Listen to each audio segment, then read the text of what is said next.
Hello, everybody. This is Tracy Malone from narcissistabusesupport.com. I am a international coach and I help people all over the world.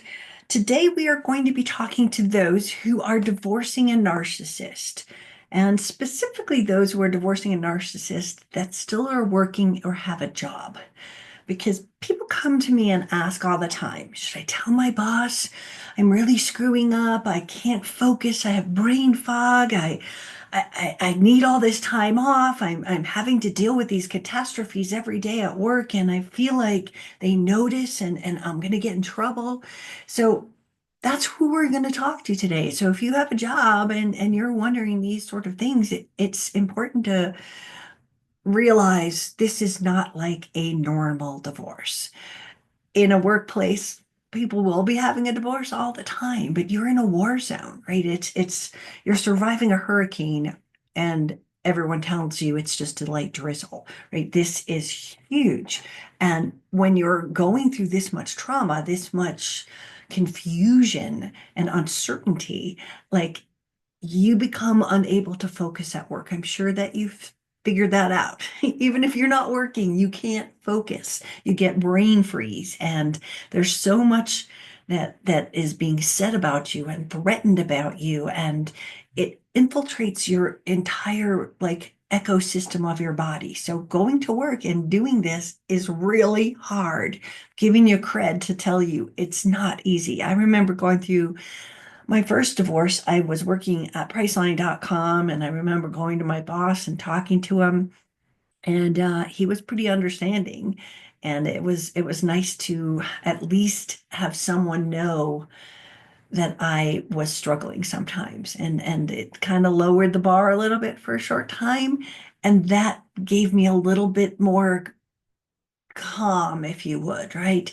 So, do you tell your boss? Let's talk about that because it's going to take an emotional toll and honestly a cognitive toll. You know how that divorce brain is going to get to. So, if you are having to defend your reputation, fighting for your finances, fighting for your parenting, and fighting for your peace, um, you're always going to have like the legal documents and interrogatories and threats and in narcissistic divorce, calling child protective services on you, to having to talk to your lawyer, having to talk to your financial team, coping with gaslighting. Have I made enough impact to tell you this is really hard and this is a lot that's going on, right? Things change during the divorce, and because there's uncertainty, there's not necessarily a permanent schedule for the children, and suddenly, you are put in a place where you might have to take more time to watch or take the kids to things, right? It's hard. Um, so what do we do? I personally think that it helps to tell your boss because you're going to be struggling, and it could actually help protect your job versus struggling without letting anyone know. And then they don't understand that there's a reason for it. If there's a reason for you struggling right now, that means the reason will go away one day. And so it helps to let the boss know, let HR know if you have an HR team, because you might need some extra compensations, right? You might have to go to court more often and taking time off. You might have to go to mediation, and that's a whole day off, right? You might have performance issues because you're not able to focus. So asking and telling your boss makes things like accommodations, like working from home, a little bit more possible because they have an understanding of what's going on. But I don't want you to walk into your boss's office and tell them, I'm going through a narcissistic abuse divorce, right?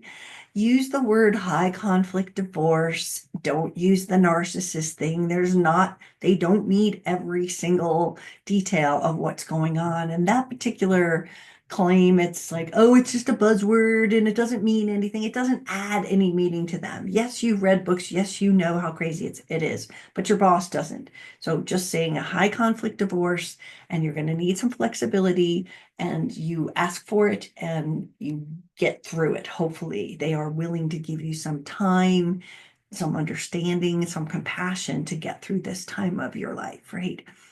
when you are dealing with this cognitive brain fog, um, it really helps to really get into a list and reminders situation at work, because you have to put more brain juice into remembering things, and that's going to cover you because you've got this whole list of divorce things that you're going on, and then, oh, I forgot to send that email, right? Just start to get in the habit of setting those up. And when you're going into a meeting, if you're leading a meeting, try to make more notes, try to get on and ahead of it, so that in that meeting you feel like you are the person that you used to be, if only for a few minutes, right? And then it really will help you to also be able to manage some downtime after a meeting or in between different things. So self-care is really important here, but notifying your boss is not the kiss of death. Of course, you know your boss, you know who, the situation, but holding it from them and then sort of sliding down and not being up to your normal performance could risk your job. I've had people let go from their jobs because they didn't want to tell them. They were too shamed to say this is going on, or the culture was something that they couldn't say it to them because they would be judged, or for so many different reasons, right? But you are holding your job, you're holding on to your family, and you're holding on to your sanity. Get some help if you need it, but go to your HR department, go to your boss, and try to protect your job, because your mental health and setting boundaries of what you need may be the key to keeping your job, right? You are surviving something that would crush most people, and you're still showing up. So remember that. Be strong and believe in yourself, and talk to your boss. Be upfront, and take care of yourself. This is Tracy Malone. Thank you so much. If you're listening to our podcast, thank you. And I look forward to seeing you again next time. Thank you.